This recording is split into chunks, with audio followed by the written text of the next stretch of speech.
Sir ఇప్పుడు ఈ testing courses ఉన్నాయి కదా, ఈ టెస్టింగ్ కోర్సెస్ ఎవరు చేయొచ్చు? అంటే స్టూడెంట్స్కే స్టూడెంట్స్ చేయొచ్చు అంటున్నారు, ఇంతకుముందు వీడియోలో చూసాం.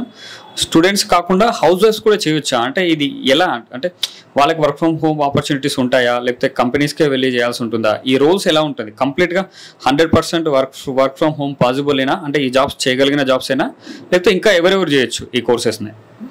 ఓకే, ఇక్కడ స్టూడెంట్స్ అపార్ట్ ఫ్రమ్ స్టూడెంట్స్ ఎవరెవరు చేయొచ్చు? మనకి హౌస్ వైఫ్స్ ఉంటారు, వాళ్ళు ఏమవుతారు, ఎడ్యుకేషన్ అయిపోయి ఉంటుంది, ఒక జాబ్ చేస్తుంటారు, కెరీర్ గ్యాప్ ఉంటుంది. సో ఇలాంటి కెరీర్ గ్యాప్ ఉండే హౌస్ వైఫ్స్ కూడా నేర్చుకోవచ్చు. ఎలా నేర్చుకోవాలి?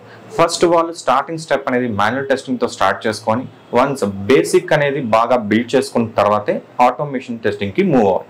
ఆటోమేషన్ టెస్టింగ్లో కూడా వాళ్ళు మంచిగా రియల్ టైమ్ ఎక్స్పీరియన్స్తో వర్క్ చేసుకున్న తర్వాతే బిల్డ్ చేసుకుని next level of resume preparation కానీ లేదంటే గైడ్ లైన్స్ తీసుకొని ఇంటర్వ్యూతో ప్రిపేర్ అవ్వచ్చు. ఇప్పుడు ప్లేస్మెంట్స్కి వచ్చేసరికి ఎలాంటి కంపెనీస్ వీళ్ళు అసిస్ట్ చేసుకోవచ్చు.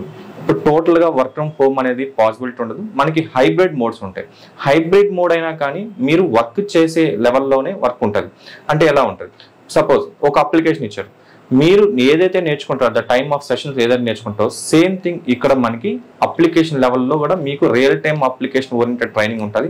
మీరు ఒకవేళ మీరు హైబ్రిడ్ మోడ్ వెళ్ళినా కానీ వర్క్ ఫ్రమ్ హోమ్ వెళ్ళినా కానీ మీరు వర్క్ చేసే విధంగానే అప్లికేషన్స్ ఉంటాయి. బియాండ్ దట్ అయితే మాత్రం ఏమీ ఉండవు మనకి.